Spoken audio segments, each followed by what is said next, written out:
పిఠాపురంలో ఈ నెల 12, 13, 14 తేదీల్లో జనసేన ఆవిర్భావ సభా సమావేశాలు జరుగుతాయని ఎమ్మెల్యే శ్రీనివాసులు తెలిపారు. తిరుపతిలో ఏర్పాటు చేసిన మీడియా సమావేశంలో ఆయన పాల్గొన్నారు.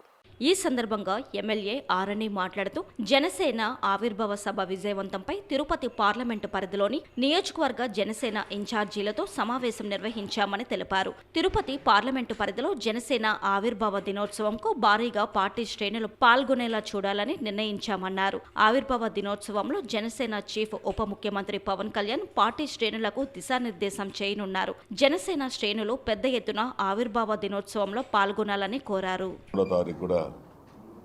పార్టీ పైన కార్యాచరణలు ముఖ్యంగా 14వ తేదీ పవన్ కళ్యాణ్ గారు ఈ 10 సంవత్సరాల జనసేన పార్టీ ఆవిర్భవించి 10 సంవత్సరాలు పూర్తి చేసుకున్న సందర్భంగా పార్టీలో జరిగిన ఈ 10 సంవత్సరాలు జరిగిన ఒడిదుడుకులు ప్రభుత్వం ఎన్డీఏ ప్రభుత్వం ఏర్పాటు చేసి గౌరవనీయులు ముఖ్యమంత్రి నారా చంద్రబాబు నాయుడు గారు ముఖ్యమంత్రి అవ్వడం, అందులో భాగస్వామిగా ఉప ముఖ్యమంత్రిగా పవన్ కళ్యాణ్ గారు అవడం చాలా సంతోషంగా.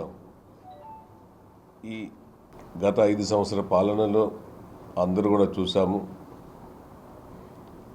రాష్ట్రం అధోగతి పాలైంది, అన్ని రంగాల్లో కుంటుపడింది, అభివృద్ధి శూన్యం, సంక్షేమం పేరుతో సొంత పేరు తెచ్చుకోవడమే కానీ సంక్షేమం కూడా పూర్తిగా అమలు చేయకుండా ఫెయిల్యూర్ అయ్యారు.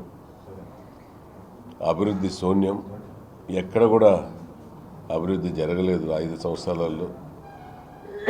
గత ప్రభుత్వంలో 2014 నుంచి 2019లో జరిగిన 3 సంవత్సరాల కాలంలో రాష్ట్రం విడిపోయి 2 సంవత్సరాలు హైదరాబాద్లో ఉండి 3వ సంవత్సరం వచ్చి ఆ 3 సంవత్సరంలో అప్పటి ముఖ్యమంత్రి 14 నుంచి 19 ముఖ్యమంత్రి గౌరవనీయులు నారా చంద్రబాబు నాయుడు గారు అమరావతిని పూజలు చేసి అమరావతిని నిర్మించి ఆయన అమరావతి అని ఏర్పాటు చేసుకొని అక్కడ గౌరవ ప్రధానమంత్రి మోదీ గారి సమక్షంలో అపోజిషన్ లీడర్గా అప్పుడు 2014-19లో ఉన్న అపోజిషన్ లీడర్గా జగన్మోహన్ రెడ్డి కూడా ఇన్వైట్ చేసి రాజధాని అమరావతిలో పెట్టాలి అని పూజలు జరిపి పనులు పూర్తి చేసి ఒక పక్క ఎమ్మెల్యే క్వార్టర్స్, ఒక పక్క ఆఫీసర్స్ క్వార్టర్స్, ఒక పక్క జడ్జి క్వార్టర్స్, ఒక పక్క జడ్జి కోర్టు బిల్డింగ్స్, సెక్రటేరియట్, ఇవన్నీ కూడా 3 ఏళ్ల కాలంలో పూర్తి చేయడం జరిగింది. కొన్ని రెసిడెన్షియల్ బిల్డింగ్స్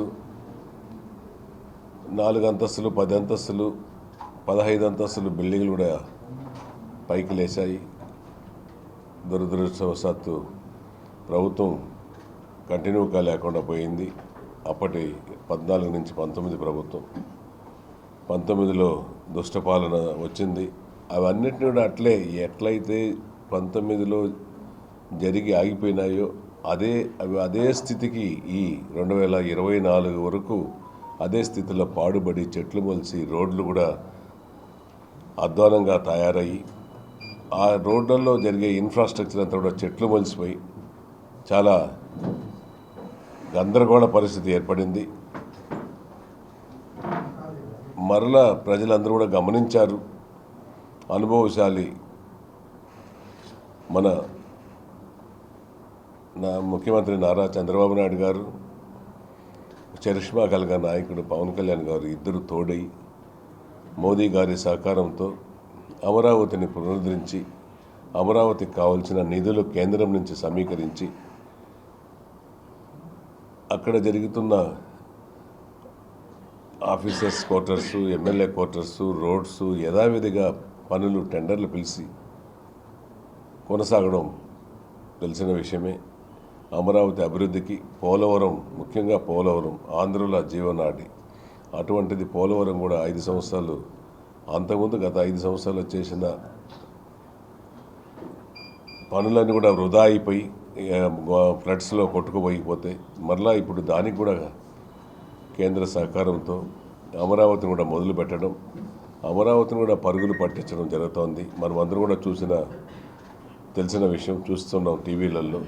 ఒక పక్క అమరావతి, ఒక పక్క పోలవరం, ఇంకో పక్క రైల్వే జోన్లు, విశాఖ భోగాపురం ఎయిర్పోర్ట్లు, ఒక పక్క ఇంకో పక్క industrial park, industrial infrastructure, IT కారిడార్లు, ఇవన్నింటిని కూడా ఎక్కడికక్కడ 6 నెలలు 7 నెలల కాలంలోనే ముఖ్యమంత్రి అయిన మొదటి రోజు నుంచే పోలవరం విజిటింగ్ పెట్టడం, ఆ తర్వాత అమరావతిని చేయడం, ఆ తర్వాత సంక్షేమం అభివృద్ధి చేయడం, రాష్ట్రంలో గుంతలు కూడా పూడ్చలేని 5 సంవత్సరాల కాలంలో గుంతలన్నీ పూడ్చడం, గౌరవ ఉప ముఖ్యమంత్రి వర్యులు పంచాయతీరాజ్ మంత్రిగా గ్రామ స్వరాజ్యం సాధించే దిశగా దాదాపు 13,342 గ్రామ సభలు నిర్వహించి 4,800 కోట్లు కేటాయించి ప్రతి పల్లెలో సిమెంట్ రోడ్లు కానీ, అదేవిధంగా కాలువలు కానీ, మిగిలిపోయిన కుంటుపడిన రోడ్లన్నింటినీ కూడా పూర్తి చేయడం జరిగింది.